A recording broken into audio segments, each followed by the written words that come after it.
স্বপ্ন যেখানে বাস্তবের সাথে মিলে যায়, এটাই আমাদের বিনোদন ভাণ্ডার। আজকে আমরা কথা বলবো তুরস্কের 5 জনপ্রিয় সিরিজ নিয়ে। Number 5, resurrection Ertugrul. Dirilis Ertugrul ইসলামের ইতিহাস ভিত্তিক বিশ্বব্যাপী জনপ্রিয়। নাম্বার 4, কুরুলুস ওসমান, ওসমানীয় সাম্রাজ্যের শুরু। নাম্বার 3, ম্যাগনিফিসেন্ট সেঞ্চুরি, মেতেম ইউজেল, সুলতান সুলেমানের কাহিনী।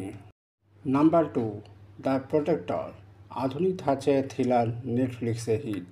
নাম্বার 1, সুলতান আব্দুল হামিদ, পায়েতাত আব্দুল হামিদ, রাজনীতি, ইতিহাস আর উত্তেজনা ভরা। আপনার প্রিয় তার্কিশ সিরিজ কোনটা? কমেন্টে জানাতে ভুলবেন না। বিনোদন ভাণ্ডারের সাথে থাকুন।